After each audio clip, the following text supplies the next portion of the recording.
chamam de organização criminosa, né, Aham. Ludmila? Justamente. Queria só antes agradecer aí as palavras carinhosas do Dr. Sebastião e queria lembrar que ele, assim, outro dia até coloquei uma mensagem lá num vídeo que ele colocou. A gente sempre tem que lembrar aquele vídeo do Dr. Sebastião, quando ele fala: vocês são as pessoas mais odiadas do Brasil, vocês são os mais odiados do Brasil.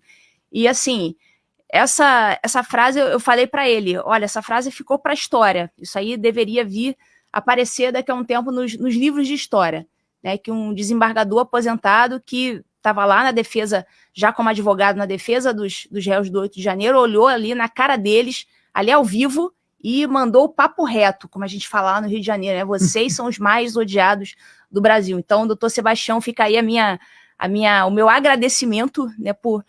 Graças a você eu não me sinto tão sozinha. Graças a você apareceu, né? E eu fico muito, muito feliz por a gente estar nessa trincheira aí junto.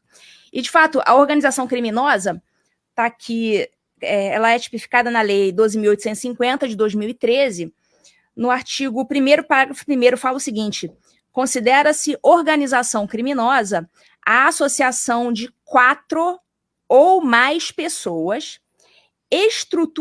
estruturalmente ordenada, ou seja, você tem que ter 4 pessoas ou mais, com uma ordem, uma estrutura, não pode ser algo aleatório, zoado, não, tem que ser estruturado, caracterizada pela divisão de tarefas. Então, a gente consegue enxergar em tudo que está acontecendo lá no Supremo Tribunal Federal a perfeita divisão de tarefas. Nós temos muito mais do que 4 pessoas. Eu coloco nessa organização criminosa o Alexandre de Moraes, os jagunços do gabinete dele, que estão ali, elaborando, colocando no papel as decisões que o Alexandre assina. Nós temos aí, na organização, em perfeita divisão de tarefas, nós temos Rodrigo Pacheco, que é o agente garantidor, ou seja, por ele, as coisas poderiam parar, só que ele permite que aconteça. Ele tem uma função ali de evitar que aquilo aconteça e ele não evitou de forma dolosa. Então, ele, como agente garantidor, ele responde pelos mesmos crimes dos demais. E a partir do momento em que ele está permitindo que isso tudo aconteça, ele exerce ali na organização criminosa uma função muito bem delineada, que é abrir as pernas, não deixar o impeachment passar. Uma outra pessoa que eu não gostaria de colocar nessa, mas eu, infelizmente, estou tendo que inserir agora, é o Paulo Gonet. Ele tem uma função ali muito específica e que só ele pode exercer, o Paulo Gonet, que é de Procurador-Geral da República, que é quem vai fazer as denúncias das ações penais incondicionadas. E ele está ali denunciando velhinha do 8 de janeiro de Bíblia e terço na mão. Então, ele tem dentro dessa organização, ele tem a sua função muito bem definida. O Alexandre tem a função dele muito bem definida, o Pacheco tem a função dele muito bem definida, os jagunços do gabinete estão ali com a função deles muito bem definidas, que é elaborar as sentenças para o Alexandre assinar, conforme Sua Excelência, como o Ayrton Vieira falou, né? Sua Excelência não vai gostar disso aí e tal, não sei o quê. Então, todo mundo ali tem função perfeitamente delimitada. Então, eu acho que entra tudo aqui, olha, caracterizada pela divisão de tarefas, ainda que informalmente.